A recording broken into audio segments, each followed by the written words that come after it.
Ok. Abram suas Bíblias aí comigo, por favor. Efésios capítulo 6, nós vamos ler a partir do verso 10.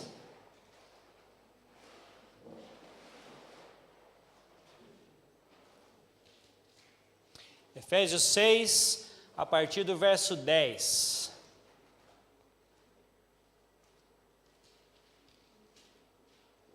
Our visitor here at the back, do you speak Portuguese?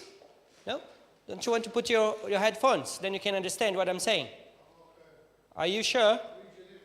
Okay then. Ok. Efésios 6, a partir do verso 10.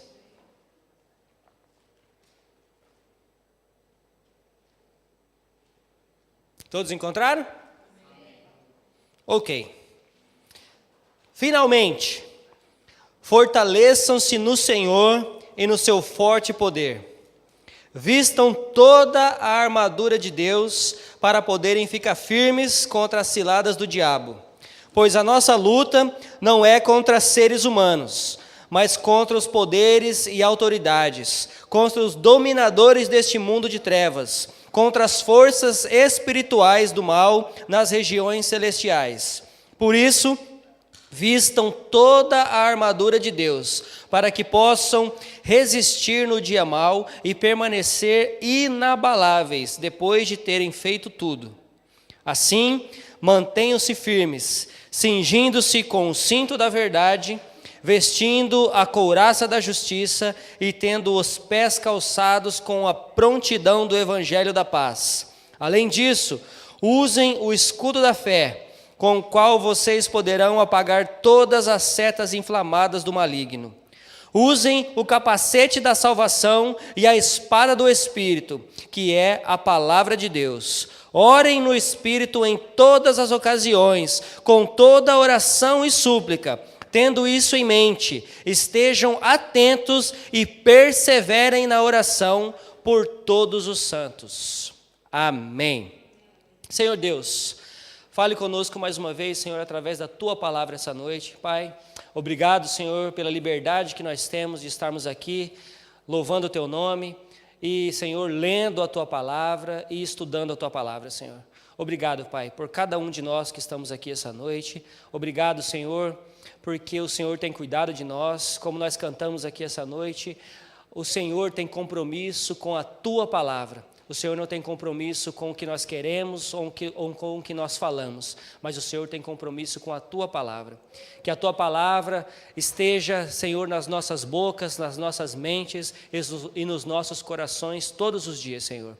Nos ajude, Senhor, a não somente a falar, a entender e a conhecer, mas nos ajude, Senhor, a viver a Tua palavra.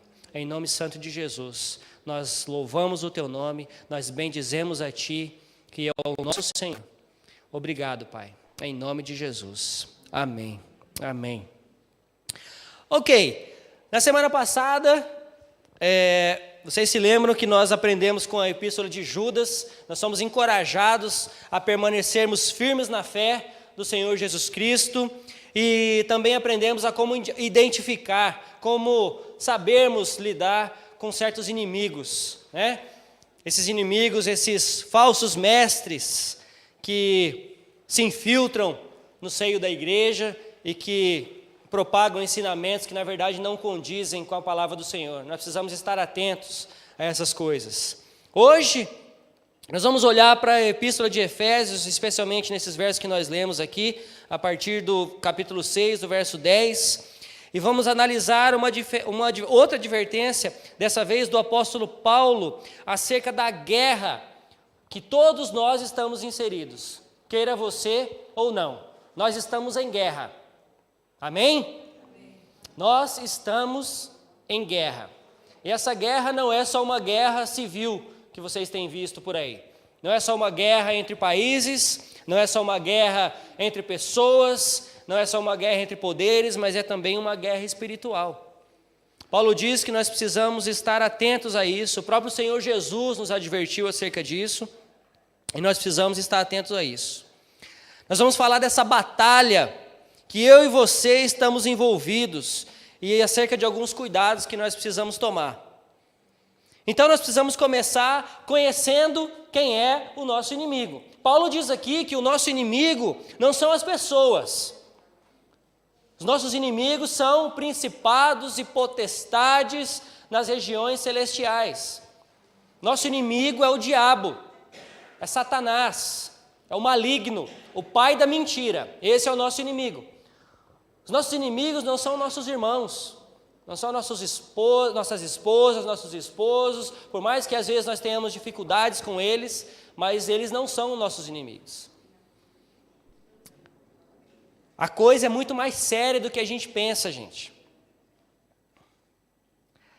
Essa coisa de que não acreditar que exista diabo e não acreditar que exista inferno é uma mentira que ele mesmo criou, que ele é o pai da mentira.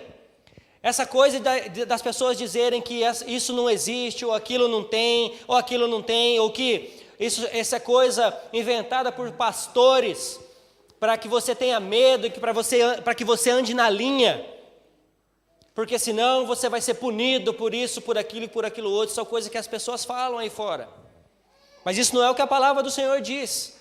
Nós falamos aqui que nós cremos que a palavra do Senhor é verdade, não é isso? E a palavra do Senhor diz que existe céu e que existe inferno, que é o lugar da condenação eterna.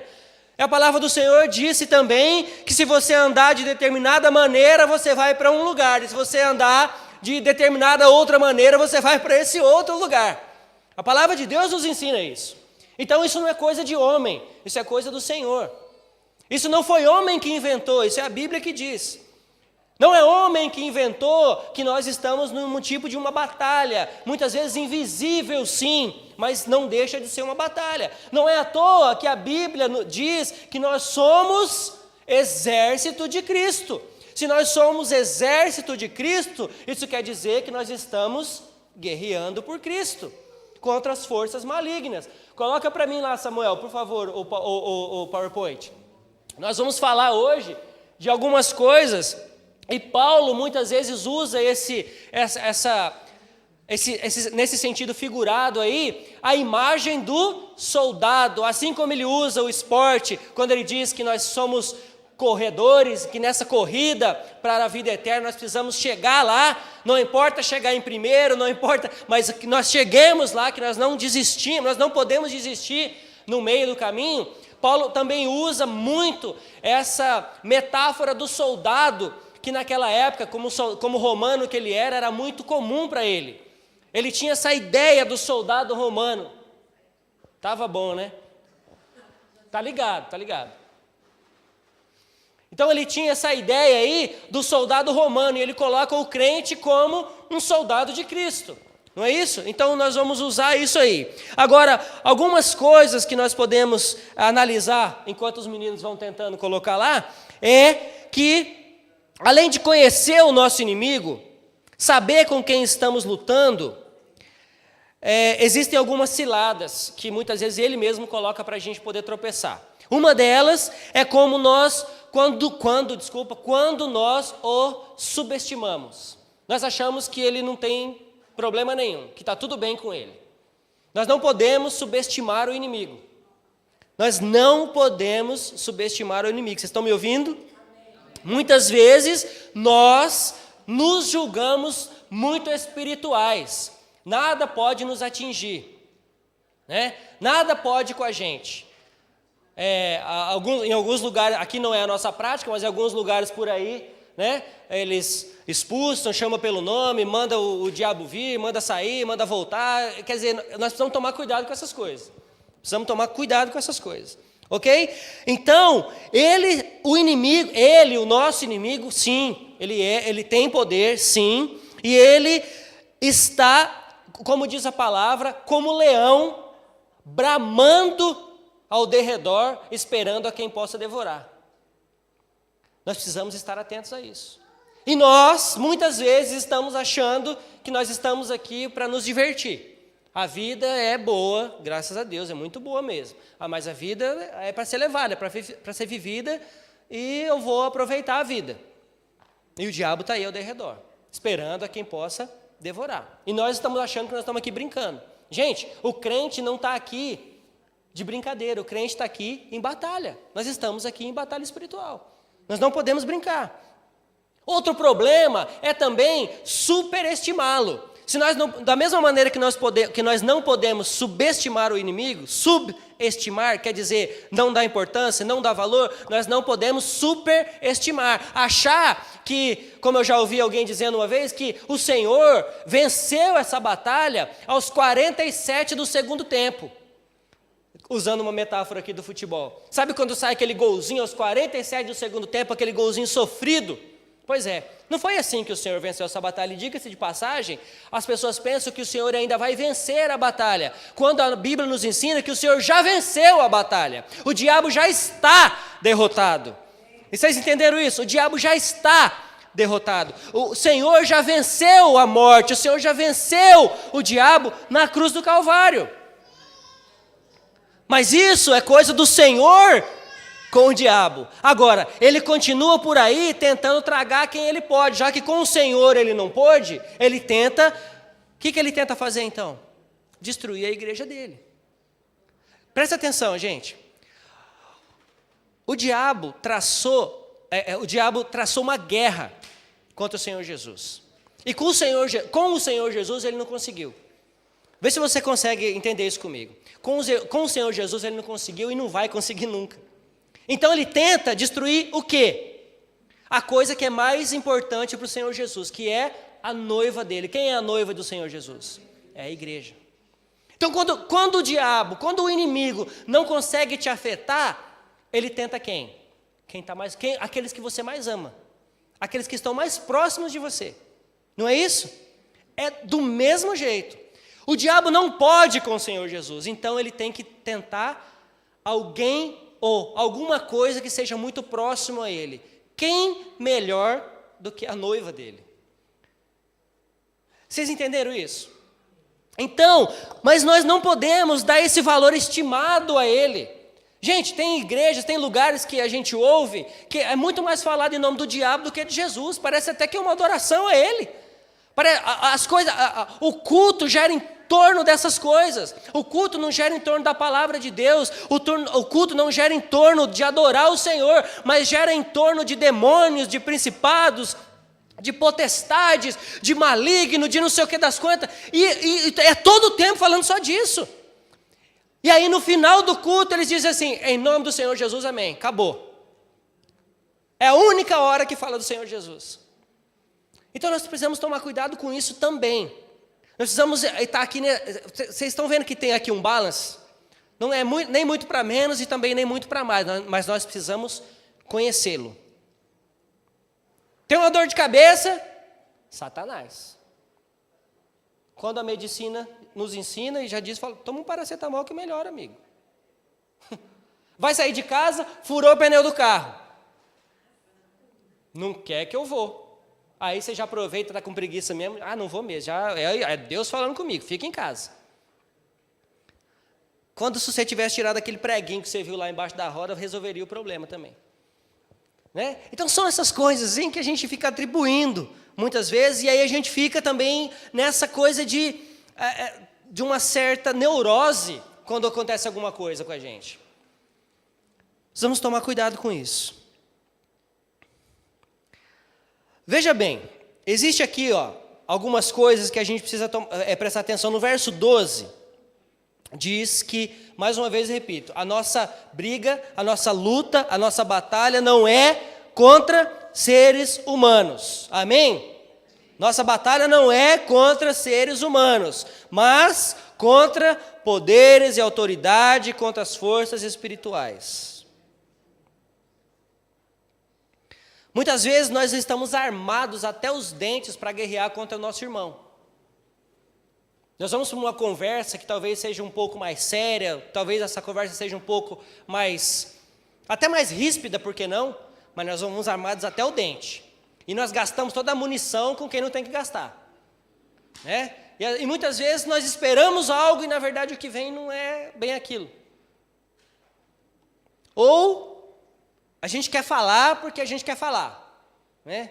Eu vou falar, vai ter que ouvir, porque eu vou falar, porque eu tenho para falar, agora vai ter que ouvir, porque eu vou falar. Aí você fala, resolveu o problema? Não, o problema continua ali. Então nós precisamos saber que esse tipo de coisa nós precisamos tomar cuidado. O diabo, ele declarou guerra contra o Senhor e a sua igreja.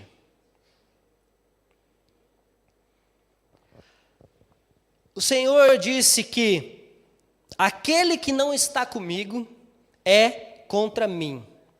E aquele que comigo não ajunta, espalha. Lucas 11, 23. Veja bem, aquele que não está comigo é contra mim. Veja bem, não existe, o Eduardo falou isso também na oração, não sei se foi na oração ou na ministração, ele falou exatamente isso, não existe meio termo, não existe em cima do muro, ou você está do lado de cá, ou você está do lado de cá, não tem meio termo, gente, ou você está com o Senhor, ou você não está com o Senhor, não existe, não tem como eu estar com o Senhor um domingo, e no outro domingo eu não estar, não existe eu estar com o Senhor hoje, e amanhã eu não estar. Ou você está com o Senhor, ou você não está com o Senhor. É simples assim. Nós precisamos entender isso de uma vez por todas. Nós somos o exército de Cristo. Amém? Ok, e agora adivinha. O diabo e o seu mundo espiritual é organizado, coisa que nós crentes não somos. Eles se organizam. Ele é organizado. Você acha o quê? Que ele vai, sei lá, tem lá os seus comandados. Você acha que ele vai mandar esses comandados dele lá no prostíbulo? Os melhores deles, eles vão mandar ele lá no prostíbulo, lá no quartinho, onde você olha pornografia, ou onde você vê as coisas que não deve?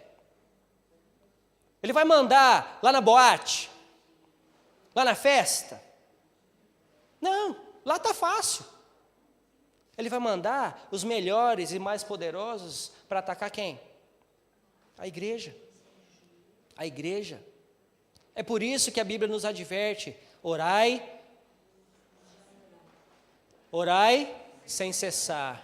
Orai sem cessar. Paulo disse aqui no finalzinho que nós lemos, orem no Espírito em todas as ocasiões, com toda oração e súplica. Tendo isso em mente, estejam atentos e perseverantes na oração por todos os santos. Paulo está dizendo, ore por vocês e ore também pelos seus irmãos. E ainda no 19 ele diz, orem também por mim.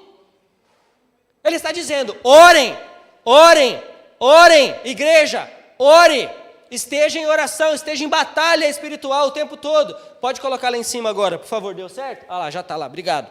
Ok, então vamos lá conhecer algumas dessas coisas. Eu recebi isso aí pela internet, eu achei muito interessante. Olha lá, você vê ali a figura de um soldado romano. É exatamente essa figura que Paulo coloca para nós em Efésios 6, de 10 a 18. Você consegue enxergar ali um homem, um soldado romano? É exatamente isso. É o capacete, é a couraça, é o cinto, é o escudo, é a espada, é as sandálias.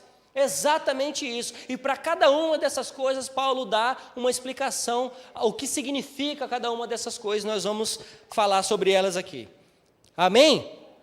Então vamos lá. Começando então com o cinturão da verdade. O cinturão, o cinto. Para que serve o cinto? Vamos lá, vocês me ajudam. Para que serve o cinto? Para dar sustento, para segurar alguma coisa, não é isso? Que seja um vestido, que seja uma calça, que seja uma saia, mas é para segurar. O cinturão é o que dá sustento. Ele mantinha a vestimenta ali no caso, do soldado presa, não deixava soltar. Isso quer dizer que nós podemos então entender que esse cinturão é a verdade que mantém todas as outras áreas da nossa vida no seu devido lugar. Nós conhecemos a verdade. Quem é a verdade? Jesus Cristo é a verdade. A palavra dele é a verdade. Então, se nós estamos com ele, se nós estamos cingidos com ele, nós temos a verdade. E nada vai nos separar dele, nada vai deixar cair, nada vai nos separar, nada vai nos deixar esmorecer, porque nós temos e nós conhecemos a verdade, que é o Senhor. O inimigo, como nós já vimos antes, é o pai de quem? Vocês estão vendo que existe aí um abismo entre os dois? Um é o pai da mentira, o outro é a própria verdade. A questão é, a quem é que você tem servido? Quem é que nós temos servido? E essa verdade também pode ser aplicada à verdade no sentido mais puro da palavra, de sermos verdadeiros em todas as áreas. Em todas as áreas. Ok? Então, lembre-se o seguinte, olha, se você diz que você conhece a verdade, mas você vive numa vida de mentira, não condiz. Não condiz, não tem como, essas duas coisas não podem viver juntas. Se eu digo que eu conheço a verdade, mas eu vivo mentindo, se eu digo que eu conheço a verdade, mas eu minto em todas as áreas da minha vida, ou seja, mas eu minto para mim mesmo, e eu minto para os meus irmãos, para minhas irmãs que estão aqui, mas eu consigo mentir para Deus. Vejam o que aconteceu com o rei Davi, por exemplo. Davi, ele conseguiu mentir, ele conseguiu esconder o pecado dele por um determinado período. A palavra de Deus diz que, vamos colocar aí, 9 meses da gestação de Betseba, mas depois do nascimento aí, ele conseguiu esconder, e a Bíblia diz que nesse período, se você voltar e ler sobre a história, diz que nesse período, Davi continuou governando e julgando o povo, mas o espírito de Davi estava abatido. O espírito de Davi estava triste. Davi conhecia a verdade. Davi sabia que ele estava errado. Davi, mesmo fazendo o que fez, ele sabia que estava errado. O que teve que acontecer para que Davi fosse restaurado? Davi foi confrontado, Davi precisou confessar o seu pecado, Davi precisou colocar a cara no pó, pedir perdão, e ele foi perdoado. Mas deixa eu te perguntar uma coisa, essa mentira dele, essas coisas que ele fez, tiveram consequências graves para a vida dele ou não? Esse é o nosso problema. Nós dizemos assim, já fui perdoado pelo meu pecado. Entende? E é verdade, é verdade. Nós somos perdoados pelo nosso pecado, mas nós vamos ter que sofrer com as consequências dele. Queira você ou não. Outra coisa, é impossível nós termos uma vida vitoriosa, no bom sentido da palavra. Vitoriosa, que eu estou dizendo aqui, é vencendo essa batalha espiritual, vencendo com Jesus, vencendo o pecado, vencendo o maligno, vencendo as coisas ruins. É esse tipo de vitória que eu estou falando, vitória espiritual, vitória na nossa vida espiritual, vencendo com Jesus. É impossível se nós vivermos uma vida de mentira. Haja visto que você pode olhar para os lados. Olha para o lado, gente. Olha para o seu lado. E começa a enxergar as circunstâncias ao seu lado. Começa a enxergar o porquê que os nossos irmãos têm caído. O porquê que tem acontecido tanta desgraça no meio da igreja. Porque são pessoas que vivem à base de mentira. Mentem em todas as áreas. E mentem inclusive para Deus e acham que estão enganando a Deus. Olhe para o lado. Olhe para dentro, talvez. Olhe para dentro. É impossível. Mentira e verdade, o diabo e o Senhor Jesus Cristo não se misturam. Não se misturam, não tem como misturar. Não existe meia verdade e meia mentira. Existe verdade e mentira. Existe uma mania lá no Brasil de dizer que eu conto aquela mentirinha branca, mentirinha do bem. Você já contou mentirinha do bem? Pois é, então eu vou te contar uma coisa. Não existe mentirinha do bem, é mentira e é do diabo e pronto, acabou. O diabo é o pai da mentira. O diabo é o pai da mentira, amém?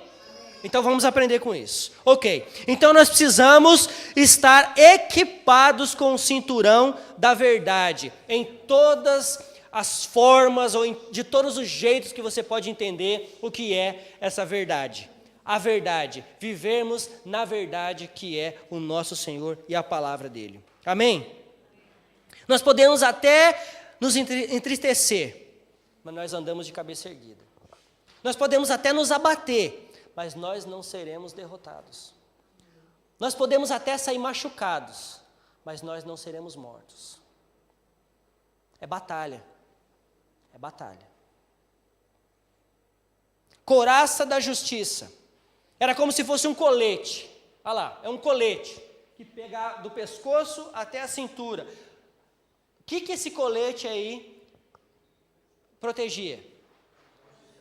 Exatamente, órgãos vitais. Órgãos vitais, principalmente o coração. Principalmente o coração. Os órgãos vitais estão todos aqui e a parte de trás. Esse colete revestia toda essa região aqui. Ok? Então, basicamente, órgãos vitais. Por quê? Onde vem as flechas? No pé? Não, é no peito. É nas costas. Pior quando vem nas costas, né? Que é da onde a gente não vê, ou da onde a gente não espera. Né? Então, se nós estamos em Cristo, Ele também é a nossa couraça da justiça perante Deus. Nós somos justos perante Deus por causa de Cristo. Ele é quem nos guarda, Ele é quem guarda o nosso coração, Ele é quem nos guarda nessa questão dos nossos órgãos vitais. Por quê? Porque são esses órgãos que são responsáveis pela vida. Se qualquer um deles falhar, você está fadado à morte. Se você não procurar um hospital logo, se você não procurar um médico, uma ajuda, um transplante, sei lá o que seja, você morre. Existe uma coisa que se chama falência múltipla dos órgãos, que acontece porque um falhou, e vai falhando o outro, e vai falhando o outro, e vai falhando o outro, e vai falhando o outro. Então nós precisamos estar atentos a isso também. Couraça da justiça. Mas não basta nós sabemos isso só na teoria. Nós precisamos também viver uma vida de justiça. Nós não podemos, fugiu agora, take it for granted, nos gabar. Nós não podemos nos gabar que nós somos justificados por Cristo perante Deus, o que é uma verdade, mas aí, por causa disso, nós vivemos uma vida do jeito que a gente quer viver. Não, a Bíblia nos diz que nós somos justificados por Cristo perante Deus e que nós devemos viver de maneira digna do Senhor, ou seja, devemos ser justos, como a palavra de Deus diz que nós devemos ser. Quando a palavra de Deus diz, viva segundo, o Senhor Jesus diz, viva segundo os meus, Ele está dizendo o que para mim e para você? Obedeça, não é isso? Obedeça, viva de maneira justa, viva de maneira digna, viva de maneira longe da mentira, longe do pecado, longe dessas coisas que te atrapalham. Siga a mim, me siga. É eu que mandei, então faça. Hoje de manhã o Trevor pregou exatamente sobre isso. Foi eu que mandei, não foi? Você é meu seguidor? Então faça. Ok? Nós podemos entender então que a couraça da justiça de um cristão é viver uma vida de retidão, porque assim nós podemos resistir aos ataques de Satanás. Ele não vai encontrar motivo para te acusar. Ele não vai encontrar motivo para investir na sua vida, porque você está revestido com a couraça da justiça que é o Senhor Jesus na sua vida. Nós temos também o calçado do Evangelho. Está lá, sandálias, ou a sandália do Evangelho. Essa sandália, ou bota, como diria também, do soldado, ela precisava ser, de certa forma, confortável, porque eles usavam isso por muito tempo, mas, ao mesmo tempo, precisava ser muito resistente. E dizem que no solado dela existiam pregos, para que por onde eles andassem, nas pedras ou na lama, aquilo não escorregasse. É como se fosse a chuteira do jogador de futebol hoje, aí, com aqueles cravos, para não escorregar no campo, mais ou menos por aí. Só que eram literalmente pregos, claro que não virado para cima, virado para baixo, né? Para que onde eles pisassem, aquilo agarrasse mesmo. Só que ao mesmo tempo, essas tiras de couro que envolviam, eram de certa forma mais confortáveis. Claro que senão eles não aguentariam, eles passavam muito tempo, até dias, em cima dessas coisas. Então, elas serviam para dar firmeza, porque eles amarravam nas pernas. Já viram isso? Está voltando à moda aí, esse dia eu vi uns doidos com essas fitas de couro enroladas até no joelho aí, amarrado. Falei, eita lá, ó, tá voltando a moda do soldado romano. Quem já foi na Itália aí, já viram lá o pessoal vestido de soldado romano no Coliseu? É igualzinho. Fui lá, quis tirar foto com ele ficou bravo que eu não quis dar 10 euros para ele. Falou para mim, vem aqui tirar foto. Eu fui lá tirar foto com ele bonito, com a roupa do soldado. Aí ele queria 10 euros, eu dei 1 euro, ele ficou bravo comigo. Eu falei, eu não pedi para tirar foto, você que me chamou. Não é? Mas é isso, e ele usava exatamente essa armadura aí. Ele estava usando exatamente uma armadura completa dessa aí. Ok? Então essa sandália, ela quer dizer que nós precisamos estar firmes no Evangelho que foi dado pelo Senhor Jesus. No Evangelho. O que é o Evangelho? As boas novas do Senhor Jesus Cristo. E o que significa as boas novas do Senhor Jesus Cristo? Que Ele veio em carne, que Ele viveu, que Ele foi crucificado, morreu, mas ressuscitou. Essas são as boas novas do Evangelho. Evangelho, eu já disse isso para vocês, Evangelho que não passa pela cruz do Calvário não é Evangelho. Evangelho sem cruz não é Evangelho. É qualquer outra coisa, menos Evangelho. Evangelho que não passa pelo sacrifício do Senhor na cruz do Calvário não é Evangelho. Isso pode ser história da carochinha, mas não é Evangelho. Gente, o Evangelho precisa passar, quando você fala do Evangelho, você precisa apresentar Cristo de maneira encarnada, como homem que Ele foi, mas você precisa apresentar Cristo de maneira como Deus que Ele também era, porque Ele morreu, mas Ele ressuscitou dos mortos. E melhor que isso, Ele prometeu que virá para nos buscar. Melhor que Ele ter ressuscitado, é que Ele vai voltar para nos buscar. Porque Ele poderia só ter ressuscitado e falado assim, ó, estou voltando para o Pai, vocês que se virem. Não, Ele não poderia ter virado e falado assim, ó, vocês são pecadores demais, não aguento com vocês. Ele poderia ter virado para a gente, mas não. Ele é rico em misericórdia, Ele é rico em graça, Ele é rico em compaixão e Ele nos amou primeiro. Então Ele disse, eu vou para o Pai, mas eu volto para buscá-los. Glórias a Deus por isso. Glórias a Deus por isso. Então, firmados no Evangelho, precisamos estar prontos, firmes e confortáveis para pregar o Evangelho. O que eu quero dizer com confortável? Não é um Evangelho frouxo, não é um Evangelho que tudo pode. Você precisa estar confortável para falar do Evangelho porque você conhece o Evangelho. Eu estou confortável para falar de um assunto quando eu conheço desse assunto, não é isso? Se eu for conversar com qualquer um de vocês, se eu chegar para a Anália fala, Anália, me fala um pouco de costura.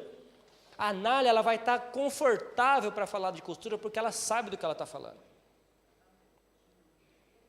É isso que eu estou falando, nesse sentido de estar confortável, não é no conforto de falar do jeito que você quer, não é isso. O confortável que eu estou dizendo é você conhece o Evangelho, você está confortável para falar dele porque você sabe que você não vai se enganar, você sabe que você está falando a verdade, não é a verdade que você acha, é a verdade que está na verdade, porque você conhece o Senhor que é a verdade.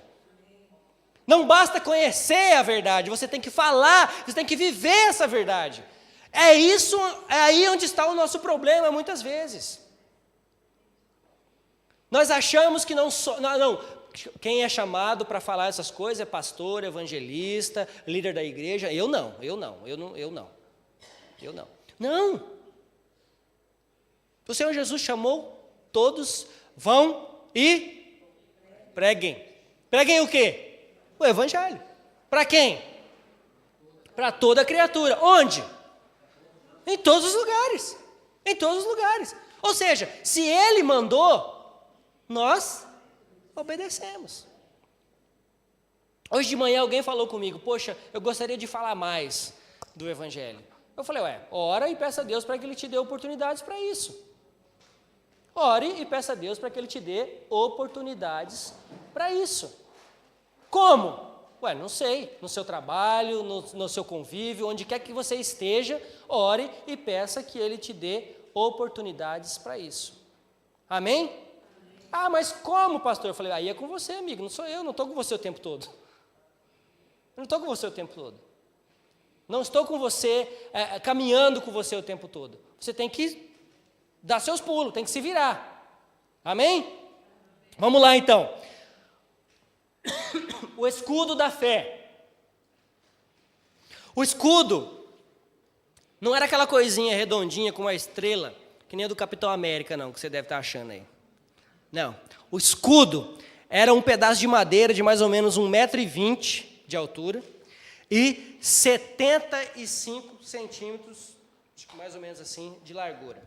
Era revestido por 2 peças de madeira e era ainda fixado com ferro ou couro, ou ferro e couro. Nesse caso do soldado romano, era ferro e couro.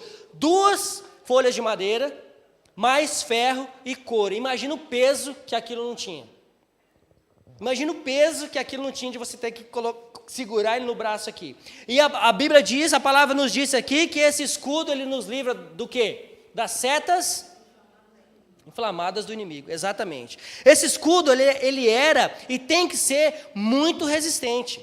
Esse escudo é a fé que nós temos em Cristo Jesus. O que é que te impede de cair? É a fé que você tem no Senhor Jesus. Não é o medo. Não é o medo que te impede de cair. Porque se fosse medo, nós não temos. Não é o temor que te impede de cair. O que te impede de cair é a fé. O que impede de cair é o amor que você tem pelo Senhor Jesus. Quem é o autor e consumador da nossa fé, não é? Então, o que nos impede de cair, o que nos impede de pecar, o que nos impede de fazer essas coisas, é a fé que nós temos no Senhor Jesus. Porque se nós temos fé nele, nós cremos em quem ele é, não é isso? Estão comigo aí? Sim. Ok. Cuidado aí, Júnior, nosso amigo vai cair aí. Ok? Então essa fé nos ajuda a nos defender das setas inflamadas. Esses dardos muitas vezes são aqueles que nos colocam dúvidas. Você já ficou em dúvida? Alguma vez na sua vida? Já ficou em dúvida acerca da sua fé? Já ficou em dúvida acerca do que fazer? Já ficou em dúvida acerca de como agir? Não tem problema ter dúvida. Você não pode duvidar de quem Jesus é. Essa é uma coisa. Agora, ter dúvida com relação a que posição tomar, a que decisão tomar agora, para onde ir. Não tem problema. A questão é, onde você vai? O que você usa para te livrar dessa dúvida? O escudo da fé? Você vai na fonte certa para buscar orientação? Ou você joga sorte? Deixa eu ver. Vou para cá. Precisa ser. Guiados pelo Espírito, exatamente. Senão não dá. Então nós precisamos estar firmes nesse escudo também. A nossa fé precisa ser sólida como esse escudo. A nossa fé é um escudo de isopor ou de plástico, ou a nossa fé é revestida por 2 folhas de madeira, mais couro e ferro, que nada pode passar. As setas inflamadas do inimigo não atravessam. As setas lançadas não atravessam, porque a nossa fé está sólida, como o escudo do soldado romano. A nossa fé precisa ser sólida. A nossa fé não pode ser uma fé momentânea. A nossa fé não pode ser uma fé de momento, onde hoje eu estou feliz, eu tenho fé, amanhã eu não estou feliz, eu estou triste por alguma razão, minha fé acaba. A sua fé não pode estar fundamentada nisso, porque a sua fé está fundamentada em Cristo Jesus, que é o autor e consumador dela. É Ele quem criou, é Ele quem te deu essa fé, e é Ele quem trabalha na sua vida com essa fé, e é Ele quem vai consumá-la até o dia que Ele voltar. Amém? Então, estejamos firmes. Capacete da salvação é o que protegia a cabeça, o capacete, claro, é o que protege a cabeça, é de um material muito resistente, geralmente de bronze ou de ferro. Por que será? Por que a cabeça precisa ser protegida? A mente. É erro seu pensar que quem comanda seu corpo é seu coração. A Bíblia diz que o coração é enganoso. O coração é enganoso. O que comanda o nosso corpo, os nossos pensamentos, é a cabeça, é a mente. Não é à toa que Paulo diz em Romanos 12:2 que nós devemos ser transformados pela renovação da nossa mente, para que possamos experimentar a boa. Mente é a transformação da mente. Quando você consegue essa transformação da mente, consequentemente o seu coração também é transformado. É uma consequência. Vocês entenderam? Quando você transforma a mente, quando você entende, o seu coração é transformado também. Então, nós precisamos sim ser espirituais, mas nós precisamos sim saber e ter razão naquilo que fazemos. Nós não podemos ser inconsequentes. Nós não podemos achar que tudo é só espiritual. Nós temos que ter razão também. Sim, existe o mundo espiritual, mas também existe o nosso mundo físico. E muitas vezes nós misturamos essas duas coisas e achamos que é tudo no mesmo bolo, e não é. Tem vezes que você vai precisar orar, você vai precisar ter realmente um discernimento espiritual para saber o que você vai fazer. Agora, tem vezes que você vai ter que analisar a situação com a sua mente inteligente e de crente e dizer: não, é fácil. Você escolhe, não é isso? Você pode escolher. Você pode escolher levantar da sua cadeira agora e sair, ou você pode escolher ficar, não pode? Então você pode também escolher se você vai fazer aquilo que desagrada o Senhor ou não. Então, nesse sentido, você pode escolher. O problema é que nós não tomamos cuidado com isso, com esse tipo de escolha que fazemos. Nós precisamos estar atentos. Transforme-se pela renovação das suas mentes para que sejam capazes de experimentar e comprovar a boa, perfeita e agradável vontade do Senhor. Quando dúvidas surgem, quando é dito a você que as coisas bíblicas, que as coisas que estão na Bíblia não são verdade, qual é a sua reação? Qual a sua reação?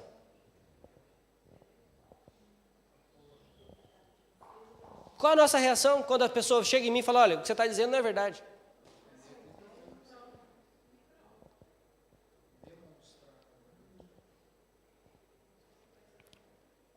Sabe qual seria a melhor reação?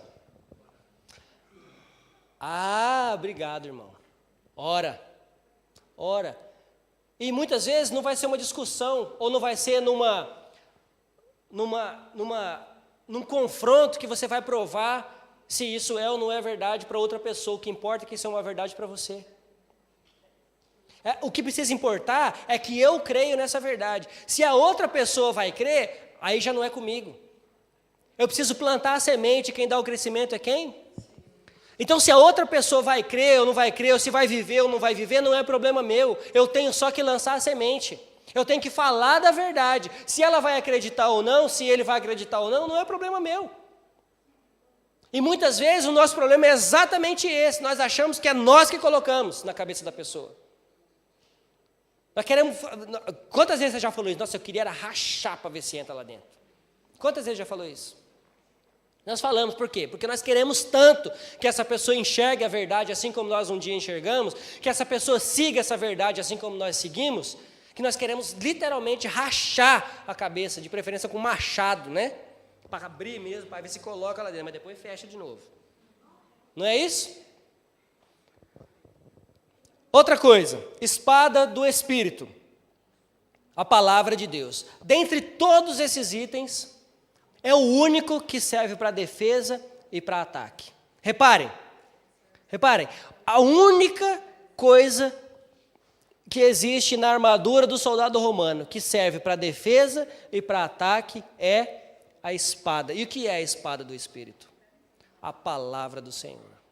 O Senhor Jesus lutou contra o diabo com a palavra dele. O diabo lançou a palavra para atacar, o Senhor Jesus usou a palavra para defender.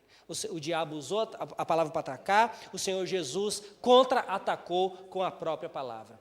Estão vendo isso? E muitas vezes você vai ser atacado com a palavra. E se você não conhecê-la, vai ficar por isso mesmo. Então você precisa conhecer a sua espada. A espada é para andar com você na cintura o tempo todo.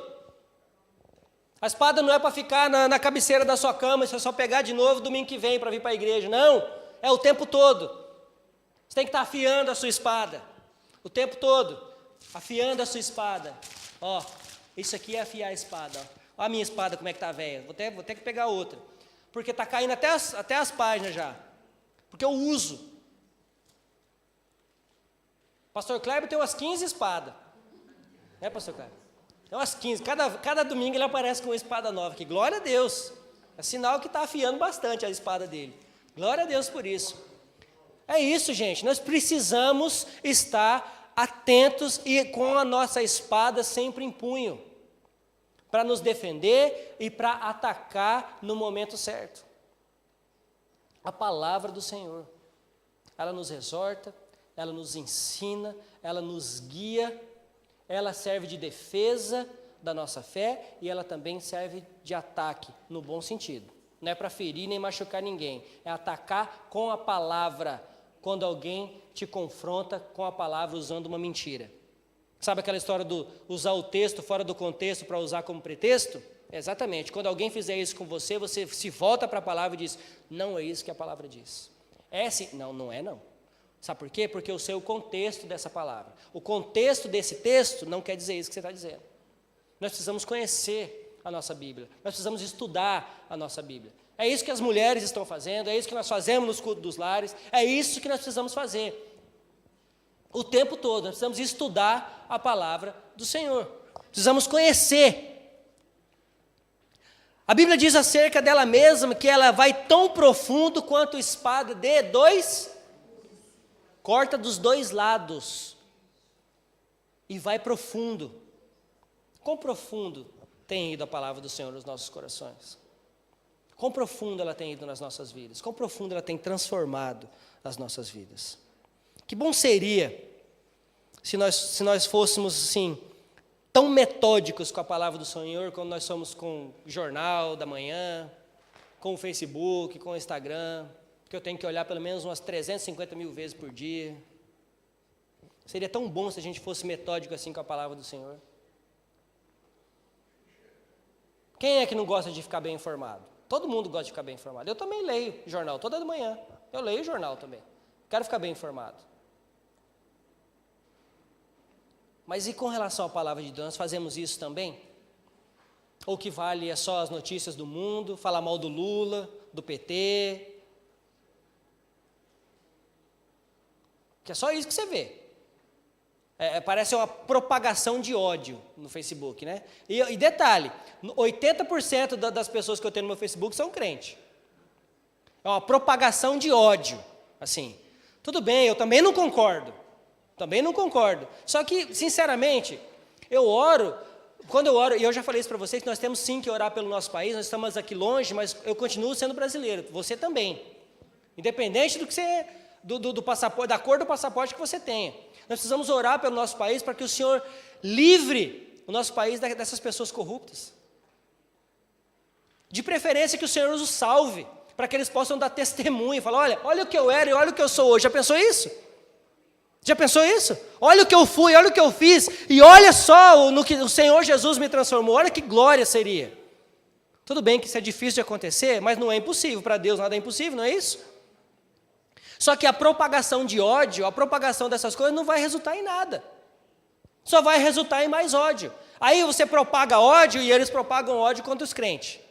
Não é isso? Fica um querendo bater no outro, um querendo brigar com o outro. Aí é o tal do novo movimento lá LGBT, que diz que os crentes têm que morrer tudo. Aí os crentes falam que não, que esse povo é tudo endemoniado mesmo, que tem que morrer tudo é eles. E aí vai.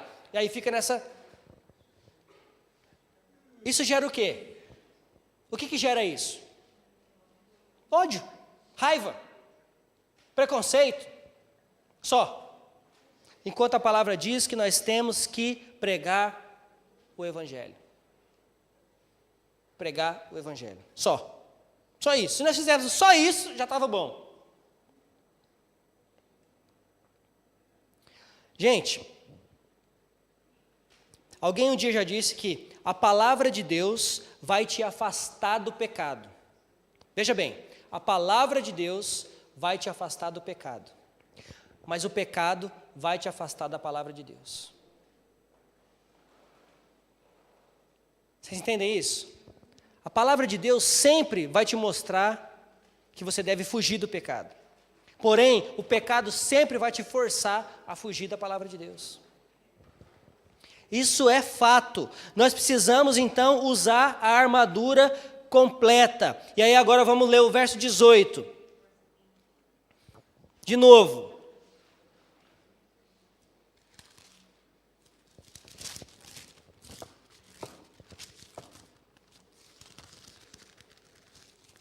Efésios 6, 18.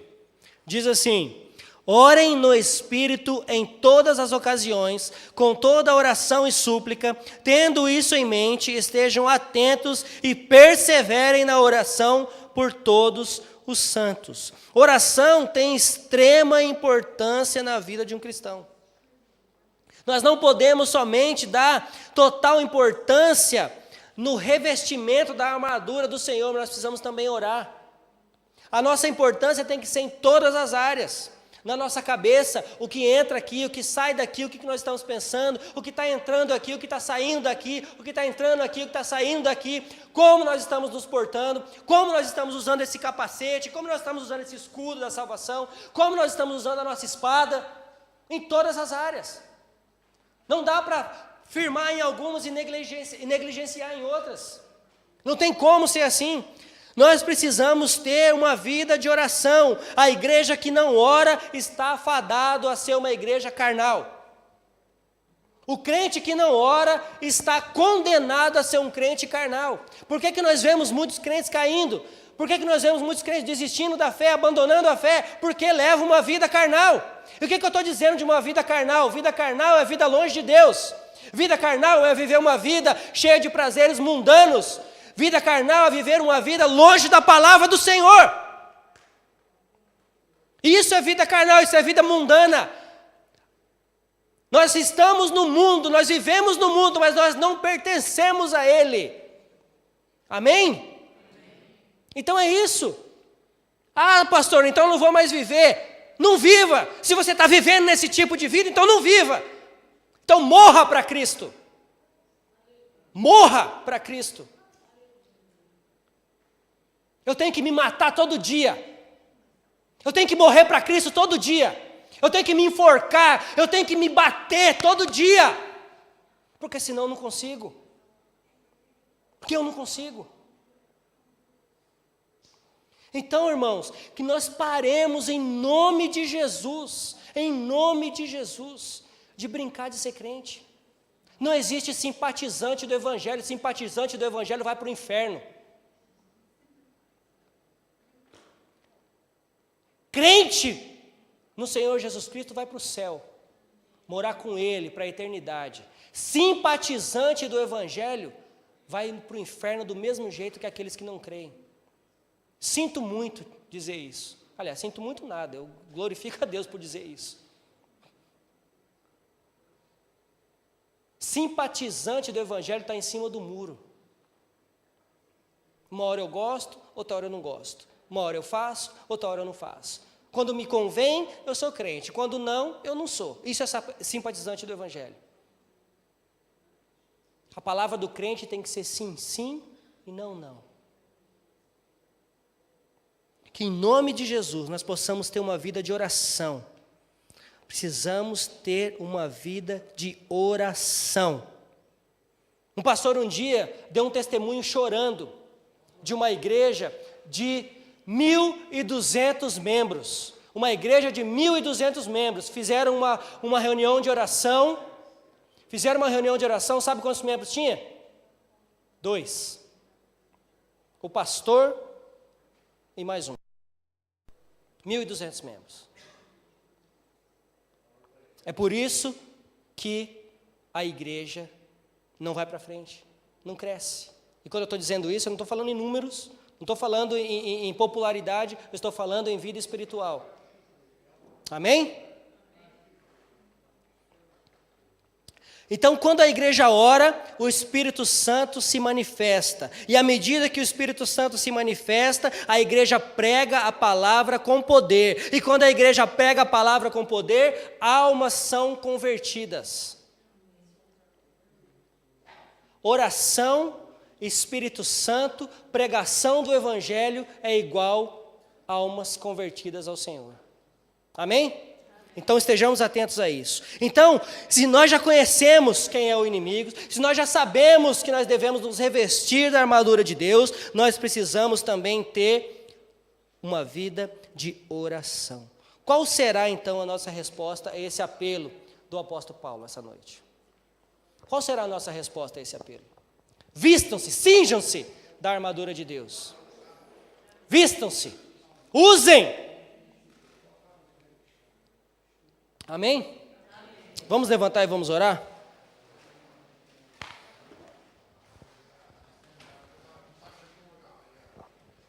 Amém?